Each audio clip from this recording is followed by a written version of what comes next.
Hello guys, जय श्री राम। स्वागत करते हैं आप सभी दोस्तों का हमारे इस चैनल में पाकिस्तानी हिंदू रिएक्शन 2.0। मेरा नाम है कैलाश कुमार और मेरा नाम रवीना। तो भाई आज की वीडियो भाई बहुत ही कमाल की है क्योंकि आज हम लाए हैं योगी आदित्यनाथ जी की वीडियो। बिल्कुल। टाइटल है CM two PM, yes. Yogi Adityanath की चुनौती मोदी को। ओ मोदी जी को चुनौती। मुझे नहीं लगता योगी जी ने मोदी जी को चुनौती दी होगी, क्योंकि पिछली बार भी मैंने मतलब कि एआई की वीडियो देख के मैंने अपने चैनल पे कहा था हाँ। कि योगी जी ने ऐसा कहा। हाँ। पर फिर मुझे बाद में कमेंट्स में अपने सभी दर्शकों ने बताया कि नहीं, आपने एआई वीडियो देखी होगी, योगी जी है मोदी जी को कह ही नहीं सकते। लेकिन वीडियो ऐसी आई है तो देख लेते हैं कि क्या कह रहे हैं योगी जी हमारे। तो बने रहे हमारे साथ इस वीडियो के एंड तक। इस माफिया को मिट्टी में मिला देंगे। अजीब मुबारक हो, हमारे लिए बजरंगबली पर्याप्त होंगे। In a dramatic turn of events, gangster Vikas Dubey, the key culprit in the murder of 8 policemen in Kanpur, was killed in an encounter this morning. शुरुआत करते हैं एक उलझे हुए सवाल से।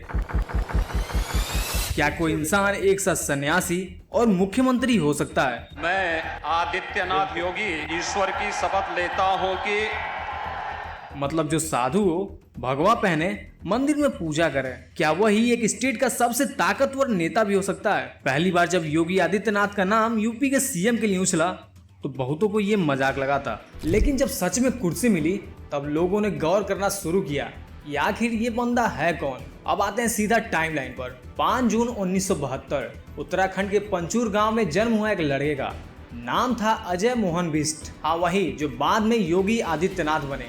पिता फॉरेस्ट रेंजर थे, 7 भाई बहनों का परिवार और बचपन से ही गुस्से वाला दिमाग। कहते हैं अगर कोई बात ठीक न लगे तो क्लास छोड़कर निकल लेते थे, लेकिन पढ़ाई में तेज थे। उन्होंने गढ़वाल यूनिवर्सिटी से मैथमेटिक्स में ग्रेजुएशन भी किया। अब यहीं से कहानी मोड़ लेती है। 1990 के आसपास जब अयोध्या आंदोलन जोरों शोरों पे था तब अजय घर छोड़कर निकल पड़े। कोई नहीं जानता था कि वो कहाँ गए हैं, लेकिन कुछ महीनों बाद सबको पता चला कि वो गोरखपुर पहुंच गए हैं, जहाँ पे उनके गुरु महंत अवैध नाथ रहते थे।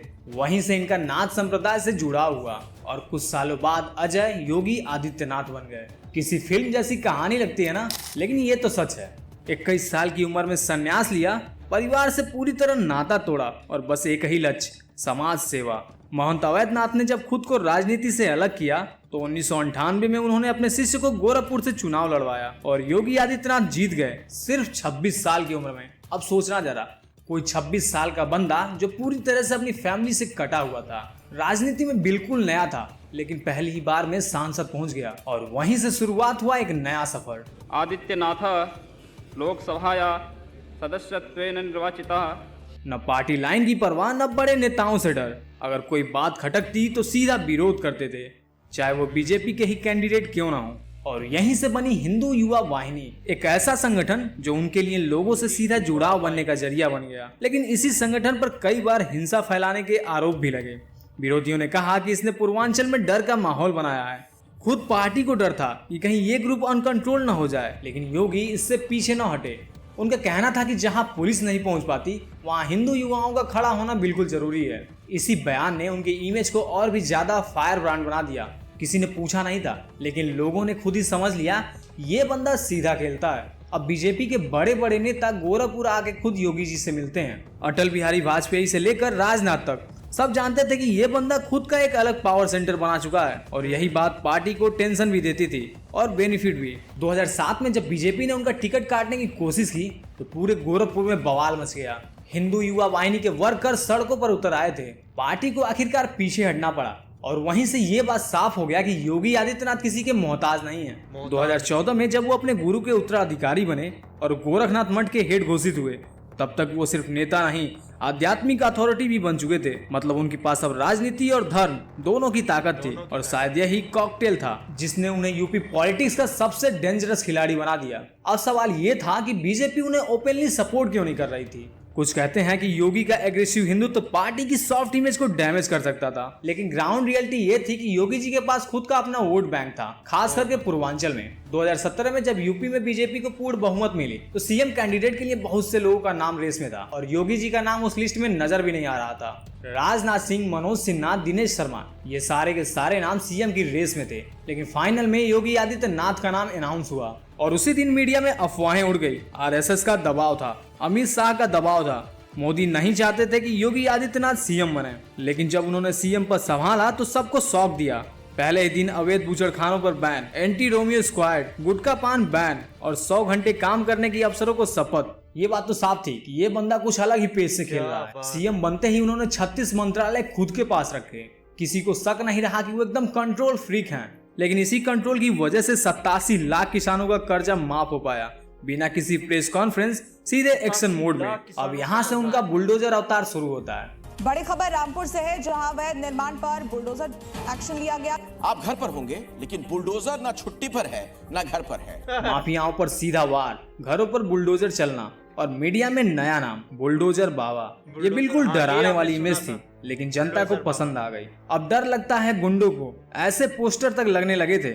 उनकी मीडिया से तो बिल्कुल नहीं बनती। कई बार तो प्रेस वालों को भी डांट चुके हैं। सवाल पूछो, जजमेंट मत दो। कोई और नेता होता तो मफल कर देता, लेकिन योगी जी सीधे बोलते हैं, चाहे सवाल कड़वा हो या जवाब। मुस्लिम कम्युनिटी को लेकर भी उनका स्टैंड हमेशा सवालों में रहा। उनके पुराने भाषण वायरल होते रहते हैं, जैसे अगर एक हिंदू मारा गया तो वाला बयान। कुछ केस सुप्रीम कोर्ट तक पहुंचे, लेकिन बंद हो गए और वो कभी सफाई देने वाले मूड में दिखे भी नहीं। अली और बजरंग बली वाला बयान सुनने में कैजुअल था, लेकिन उसका असर बहुत ही गहरा गया। अली मुबारक हो, हमारे लिए बजरंग बली पर्याप्त होंगे। इस एक लाइन ने उनकी आइडेंटिटी पॉलिटिक्स को और मजबूत किया। उसने कहा योगी पोलराइजेशन कर रहे हैं, बाकी बोले कि कम से कम खुलकर बोलते तो हैं। पार्टी में उनके खिलाफ हमेशा एक साइलेंट टेंशन रही है, खासकर दिल्ली वाले नेता उन्हें थोड़ा ट्रबल मेकर मानते हैं, लेकिन उनके पास जो बेस है वो उन्हें अछूता बनाता है। बीजेपी उन्हें इग्नोर नहीं कर सकती और कंट्रोल भी नहीं कर सकती। लखनऊ में कई अफसर ऐसे हैं जो योगी जी की वर्किंग स्टाइल से परेशान रहते हैं, क्योंकि वो घुमा फिरा कर बातें नहीं करते हैं। कोई काम नहीं हुआ तो माइक उठाकर बोल देते हैं, अगर काम नहीं कर सकते तो इस्तीफा दे दो।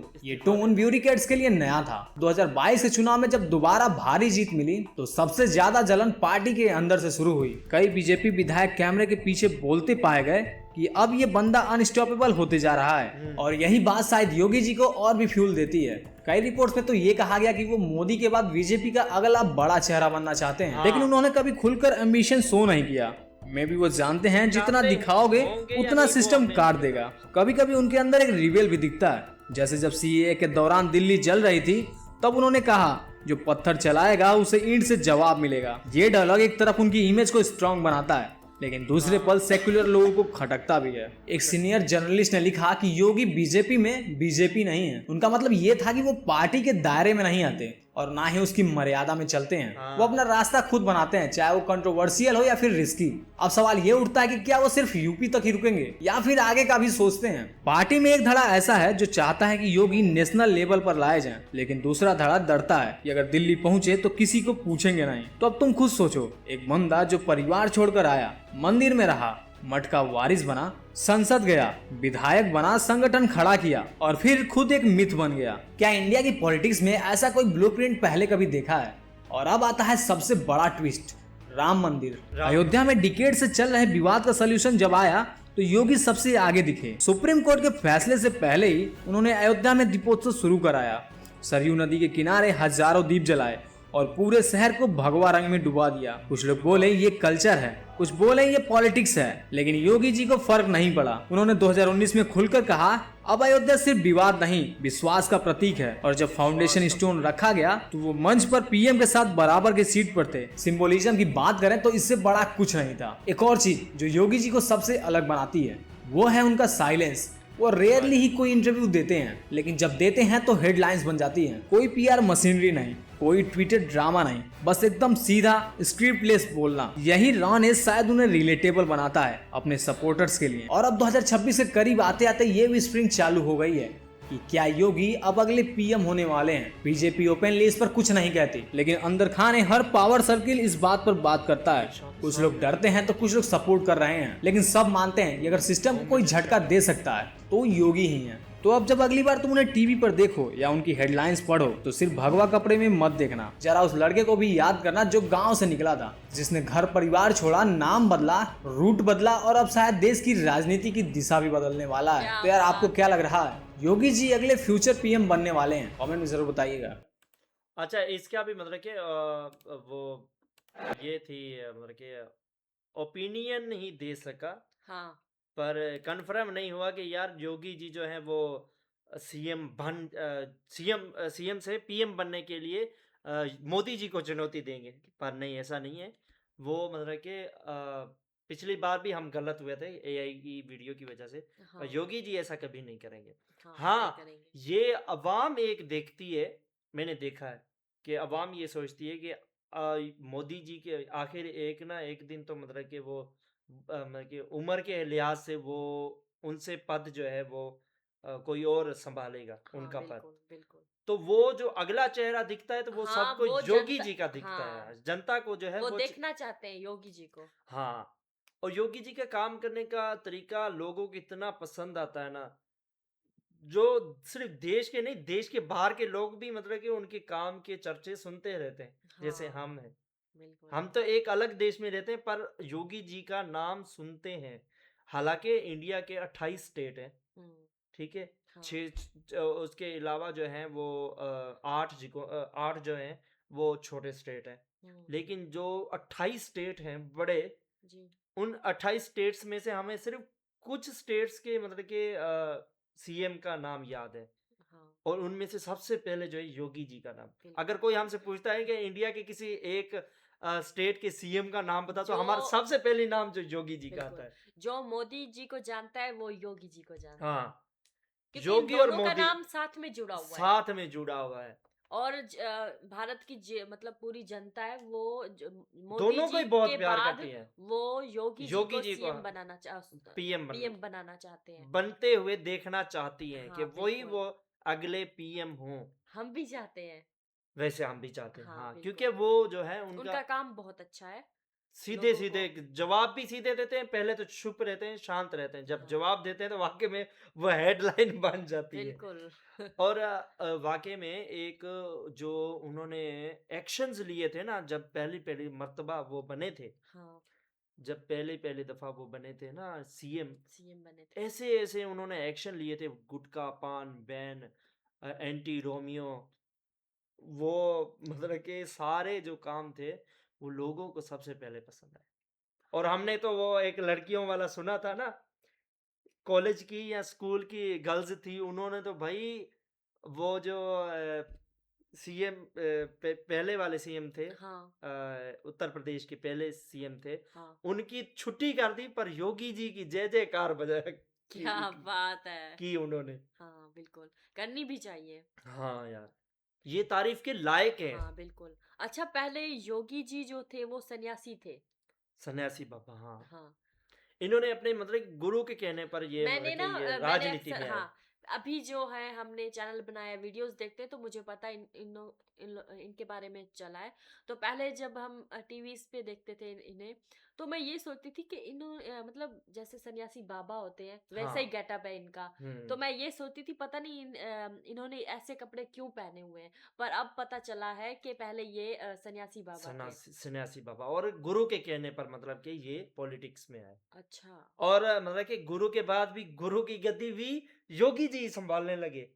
क्या मठ का बात मतलब कि रिलीजन हाँ। और पॉलिटिक्स दोनों की पावर इनके हाथ में है। और या वाकई में अच्छा योगी पहले जी हाँ योगी जी जो है वो खुद में पावर रखते अच्छा हैं। पहले सन्यासी बाबा थे, तो अब जो उनके गुरु थे हाँ सबसे बड़े, वो शायद नहीं रहे, तो अब इन्होंने हाँ, वो मठ, गद्दी संभाली है। हाँ, मठ की गद्दी तो उन्होंने अब संभाली। जो है वो सीएम है, शायद कभी पीएम भी बन जाए, पीएम की गद्दी भी संभाल ले। और लोग बनते देखना भी चाहते हैं, और हम बिल्कुल भी चाहते देखना हैं। चाहते हैं ऐसे उनका चेहरे काम भी को। ऐसा है कि लोगों को पसंद हाँ, आता है, हमें भी पसंद आता है। बिल्कुल यार, और बहुत ही कमाल की वीडियो थी। और इसमें मतलब कि काफ़ी सारी जो हाँ पुरानी जानकारी थी वो भी। अच्छा, इनके जो पुराने डायलॉग्स हैं कि एक हिंदू के बदले मतलब कि 100, तो वो वाले डायलॉग इतने लोगों को पसंद आए, और इनकी स्पीच की वजह से इनको पहचान मिली। बिल्कुल, इनका नहीं बोलना तो एकदम बिंदास है, कड़क बोलते नहीं हैं। तो 28 सीएम में से सबसे पहले योगी जी, और देश में भी किसी से पूछोगे ना, सबसे पहले सीएम का नाम लेंगे ना तो वो योगी का नाम लेंगे। मुझे 100% मतलब कि यकीन है, हाँ बिल्कुल। विश्वास है मुझे कि वो सिर्फ योगी का नाम ही उन्हें पता होगा, हाँ बिल्कुल। या हेमंत बिस्वा शर्मा का हाँ। सीएम के मतलब के नामों में। हम्म। नहीं तो और किसी हमें भी नहीं याद कि राजस्थान का सीएम कौन है, या पंजाब का सीएम कौन है, हरियाणा का कौन है, उत्तराखंड का कौन है, कश्मीर का कौन है, गुजरात का कौन है, किसी का नहीं पता। तो भाई वीडियो बहुत ही कमाल की थी, और आप बताएं कि आप किसको जो है वो मतलब कि अपने पीएम के रूप में देखना पसंद करेंगे। आप कमेंट में ज़रूर लिखिएगा। और इसी के साथ अगर आपको वीडियो पसंद आए तो वीडियो को लाइक कीजिए, शेयर कीजिए अपने सभी तमाम दोस्तों। मिलते हैं नेक्स्ट वीडियो में, तब तक के लिए जय श्री राम।